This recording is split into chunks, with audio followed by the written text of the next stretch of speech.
அனைவருக்கும் வணக்கம். Astro mind therapy அன்புள்ளங்கள் அனைவரையும் இந்த புதிய வீடியோவில் சந்திப்பதில் பெருமகிழ்ச்சி அடைகிறேன்.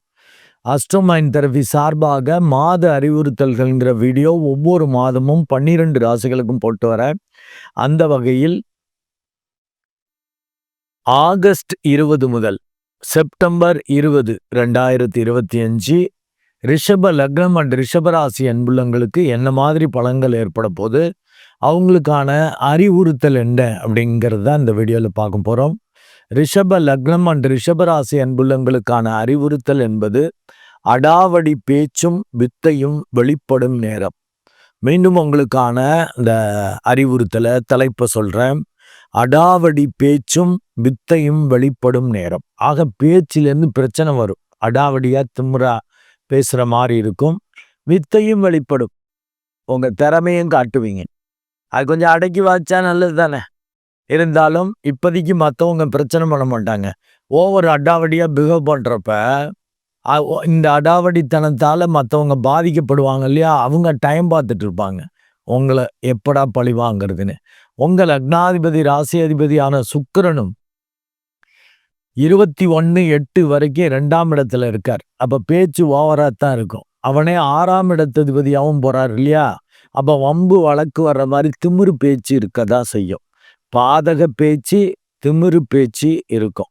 அதனால லாபத்தை கெடுத்துக்க கூடாது இல்லையா. ஏன்னா 8, 11 கூடையவன் 2ஆம் இடத்துல இருக்கிறப்ப எதிர்பாராமல் நல்ல லாபம், பங்குதாரர்கள் வழியா நல்ல லாபம் வரும். அதை கெடுத்துடக்கூடாது. 2ல் குரு பகவான் இருக்கிறது மிகவும் சிறப்பு. சனி பகவானும் 11ஆம் இடத்துல இருக்கிறது சிறப்பு தான். உங்களுக்கு 9ஆம் இடத்ததிபதியாக வர்றவன் மெடிடேட் பண்ணிட்டீங்கன்னா தப்பிச்சிருவீங்க. ஏன்னா அவர் வக்ரம் பெற்று போயிருக்கார். அப்போ ஒழுங்காக மெடிடேட் பண்ண மாட்டீங்கன்னு அர்த்தம். பயப்பட வேண்டிய விஷயத்துக்கு பயப்பட மாட்டீங்க. பயப்படக்கூடாத விஷயத்துக்கு பயந்துக்கிட்டு பெரிய அளவுக்கு லாபம் வர்றதை கெடுத்து விட்டுருவீங்க. அதனால் கம்பல்சரியாக மெடிடேட் பண்ணணும். 4ஆம் இடத்ததிபதியான சூரியனும் ஆட்சியாக இருக்கிறதால் வித்தை திறமை பளிச்சிடும். ஆனால் கூடவே கேது இணைந்திருப்பதால் குழப்பம் வரும். அது தியானம் பண்ணிட்டீங்கன்னா அந்த குழப்பம் தீர்ந்துடும். இல்லாட்டி தேவையில்லாமல் ஆராய்ச்சி பண்ணி ஃபஸ்ட்டு ஓகே பண்ணுவீங்க, பாதியிலே விட்டுருவீங்க.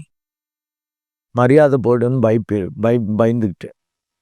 இதே நல்ல மெடிடேட் பண்ணிட்டீங்கன்னா before doing anything, before saying anything ஒரு விழிப்புணர்வோடு பண்ணலாம். அப்போ அடாவடி பேச்சால் பிரச்சனை வராது.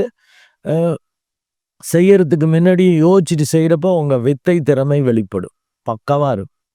சுக்கிரன் 21/8/2025 ஒரு 2 டேஸாக 2ஆம் இடத்துல இருக்கார். அப்புறம் 3ஆம் இடம் போயிடுறார். இப்போ முயற்சியில் ஒரு கவனமாக பண்ணணும். ஓவராக கடனை வாங்கி ஓவராக வம்பு வழக்கில் ஈடுபடுற மாதிரி உங்கள் முயற்சிகள் இருக்கக்கூடாது. ஸ்மூத்தாக பண்ணிக்கணும். மெடிடேட் பண்ணிட்டீங்கன்னா ஒரு நல்லா இருக்கும். நல்ல தசாபுத்தி வந்துச்சுன்னா தைரியமாக செய்யலாம். ஏன்னா ஒரு காரியம் செய்கிறப்ப தடை, பிரச்சனைகள், பகை, விரோதம் வரதானே செய்யும்.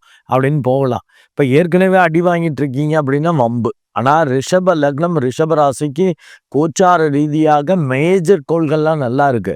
பட் பூர்வ பாக்கியாதிபதி கொஞ்சம் வக்ரம் பெறதால கொஞ்சம் யோசிக்கணும். நல்லா மெடிடேட் பண்ணிட்டீங்கன்னா பயப்பட வேண்டிய அவசியம் இல்லை. ஏன்னா சுக்கிரன் 3ஆம் இடத்துல 15/9 வரைக்கும் இருக்கார். அப்புறம் 4ஆம் இடம் போகிறார். நல்ல மெடிடேட் பண்ணுறப்போ உணர்ச்சி வசப்பட்டு பகை விரோதம் வராதபடி முயற்சிகள் இருக்கும். 4ஆம் இடம் போகிறப்பையும் கொஞ்சம் உடம்பு பாதிக்கும், கவனம் தேவை. ஆனால் 4ஆம் இடத்ததிபதி ஆட்சியாக இருக்கிறதால பெருசாக பாதிப்பு இருக்காது. வேலை செய்கிற மாதிரி தான் இருக்கும். பட் என்னமோ ஒரு அன்னீசினஸ், ஒரு சுகம் இல்லைப்பா, ஒரு என்னமோ அப்படி போக வேண்டியிருக்கு அப்படிங்கிற மாதிரி ஆகும். ஏன்னா 6ஆம் இடத்ததிபதி 4ல் இருக்கிறப்ப அந்த மாதிரி பண்ணுவார். அண்டு புதன் பார்த்தீங்கன்னா உங்களுக்கு மிகவும் யோகாதிபதி 3ஆம் இடத்துல இருக்கார். அதனால தான் அடாவடியாக பிஹேவ் பண்ணக்கூடிய தன்மை வரும். ஏன்னா 2ஆம் இடத்ததிபதி 3ல் இருக்கிறப்ப அடாவடி பேச்சு. அந்த புதனும் பார்த்தீங்கன்னா 30/8 வரைக்கும் கடகத்தில் இருக்கிறார். அடுத்து சிம்மத்திற்கு இடப்பெயர்ச்சி ஆகிறார். அப்போ உங்கள் வித்தை திறமை வழியாக நிபுணத்துவத்தை வெளிப்படுத்தி அடாவடியாக பிஹேவ் பண்ணுவீங்க. திமுறா பேசுவீங்க, ஓவர் கான்ஃபிடென்ட்டாக. ஏன்னா எனக்கு எல்லாம் தெரியுங்க, அந்த வித்தை இருக்குன்ட்டு, திறமை இருக்குன்னு. அவன் 5ஆம் இடத்ததிபதியாகவும் போகிறதால தான் பெரிய அளவுக்கு பாதிப்பு வராது. இருந்தாலும் மெடிடேட் பண்ணிட்டீங்கன்னா எதிர்பாராமல் நீங்கள் நினச்சதுக்கு மாறாக, ஏன்னா சனி பகவான் வக்ரம் பெற்றிருக்காருன்னு சொல்கிறேன் இல்லையா. அப்போ தேவையில்லாமல் ரொம்ப நல்லதுன்னு நினைப்பீங்க, அது கெட்டதாக இருக்கும். கெட்டதுன்னு நினச்சு பயந்துட்டுருப்பீங்க. அது நல்லதா இருக்கும். அது மாரி இருக்கிறத நீங்க ஸ்டடி பண்ணிக்க முடியும். புதனும் 15/9க்கு அப்புறம் நல்ல ஆட்சி உச்சமாக போயிடுறாருங்க. 2ஆம் இடத்ததிபதி 4ல இருக்கிறதும் வித்தை வழியா பெரிய அளவுக்கு தன வருவாய் வரும். 5ல இருக்கிறப்ப நேம் ஃபேமோடைய அதிர்ஷ்டம் வரும். பக்காவா இருக்கும். ஆச்சரியங்கள பார்க்கலாம். சூரியன் வலுக்கிறதும் உங்களுக்கு நல்லது. இந்த நிபுணத்துவமும் வெளிப்படும். ஏன்னா புதன் பார்த்தீங்கன்னா 30/8க்கு அடுத்தது சூரியனோட இணையிறது சூப்பர். நிபுணத்துவம் வெளிப்படும். ரொம்ப ஆராய்ச்சி பண்ணக்கூடாது. அது நான்கிற தன்மை நம்ம செஞ்சாதாங்க தப்பு நடக்கும். அவன் அருளால் நம்ம சரணாகதி தத்துவத்துல செயல்படுறப்ப நடக்கிறது எல்லாம் நன்மையா தான் நடக்கும். கடவுள் நம்மளுக்கு எது ரொம்ப மோஸ்ட் அப்ரோப்ரியேட்டோ எது மிகவும் சிறந்ததோ அதை தான் நம்மளுக்கு கொடுப்பார். பக்கமா இருக்கும். அந்த இதை உணர முடியும். புதன் 5க்கு போறப்ப சூப்பராகவே இருக்கும். பெரிய அளவுக்கு நன்மைகள் நடக்கும். கிட்டத்தட்ட 17/9 வரைக்குமே 4ஆம் இடத்ததிபதி ஆட்சியா இருக்கிறதால வித்தை திறமை வெளிப்படுவதில் எந்த பிரச்சனையும் இருக்காது. மெடிடேட் பண்ணிட்டீங்கன்னா கேது கெடுக்க முடியாது. இல்லாட்டி கேது ஆராய்ச்சி பண்ணி நடக்குமா நடக்காதா குழப்பிக்கிட்டு பாதியில் நல்லபடியாக என்னமோ சொல்லுவாங்கள்ல, கை கெட்டினது வாய் கெட்டலைன்னு. இல்லை நல்லபடியாக அது வெண்ணெய் திரண்டு வர்றப்ப தாலி உடஞ்சி போச்சு, ஏதாவது பானை உடஞ்சிச்சும்பாங்க பாருங்க.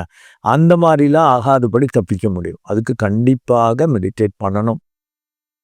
அண்டு உங்களுக்கு 7/12 கூடைய அந்த செவ்வாயும் 5ல் இருக்கிறது உணர்ச்சி வசப்பட வைப்பார்.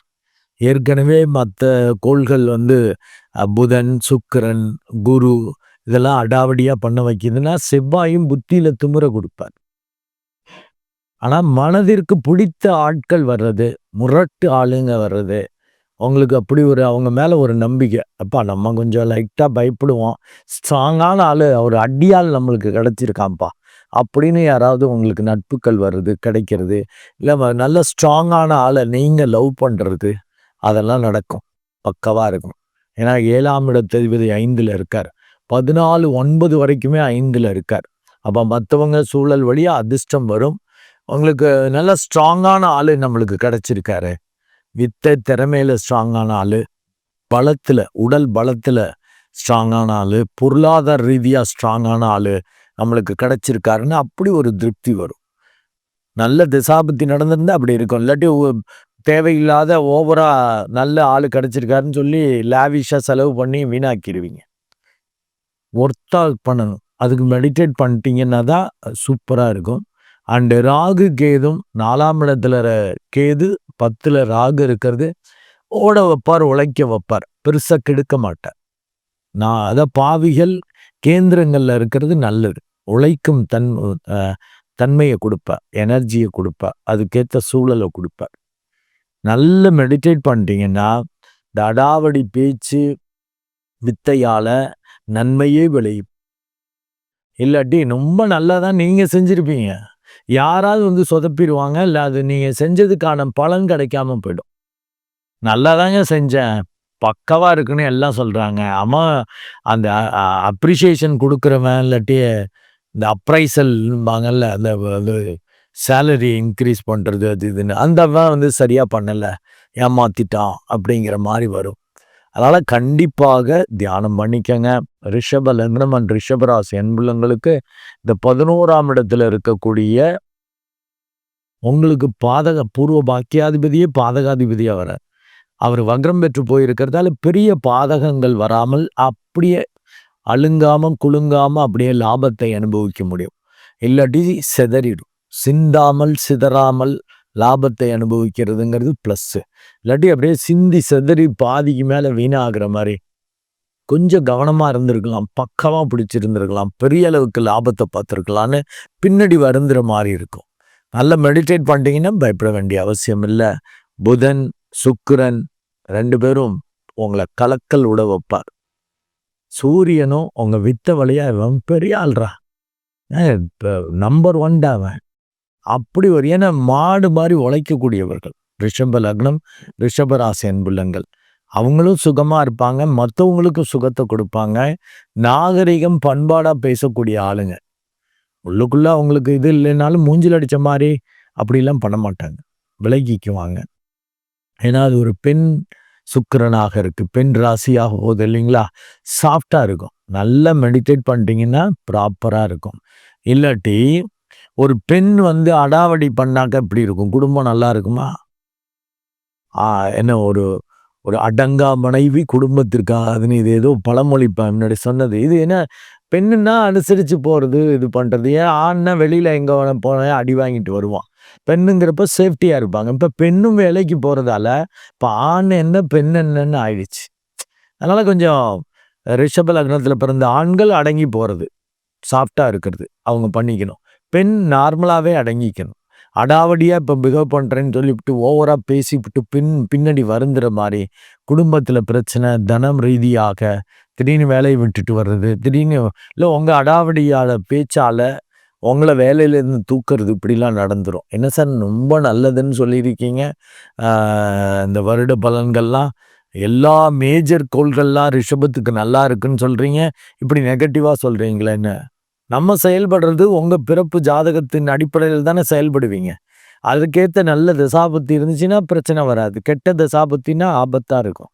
அதனால தான் திரும்ப திரும்ப அஸ்ட்ரோமைண்ட் தெரபி அன்புள்ளங்களுக்கு ஜெப தியானம். மெடிடேட் பண்ணுங்க. ஏதோ மத்தவங்க ஏதோ ஒரு ஆன்ம சாதனை பண்றீங்களா? அத தொடர்ச்சியா பண்ணுங்கம்பேன். அப்போ விழிப்புணர்வா இருக்கும். நீங்க மெடிடேட் பண்றப்ப, அதாவது தியானம் பண்றப்ப, கோள்கள் பெருசா கெடுக்க முடியாதுன்னே நான் பல வீடியோஸ்ல சொல்லியிருக்கேன். ஸோ ரிஷப லக்னம் அண்ட் ரிஷப ராசி அன்புள்ளங்களுக்கு சிந்தாமல், சிதறாமல் லாபத்த அனுபவிக்கணுமா? மெடிடேட் பண்ணிக்கங்க. அடாவடி பேச்சு அண்டு வித்தைய வெளிப்படுத்துவீங்க. சிறப்பாகவே இருக்கும். அதிரடியா செயல்படுவீங்க. நல்லாவே இருக்கும். இல்லாட்டி நேரம் சரியில்ல, தசாபுத்தி சரியில்லைன்னா நெகட்டிவா மாறும்ன்ருக்க கவனம் தேவை. நன்றி அன்புள்ளங்களே. மீண்டும் ஒரு நல்ல வீடியோல உங்கள சந்திக்கிறேன். அதுவரை உங்களிடமிருந்து வணக்கம் கூறி விடைபெறுவது உங்கள் அன்பு டாக்டர் குழந்தை ஆர். கணேசன். நன்றி, வணக்கம்.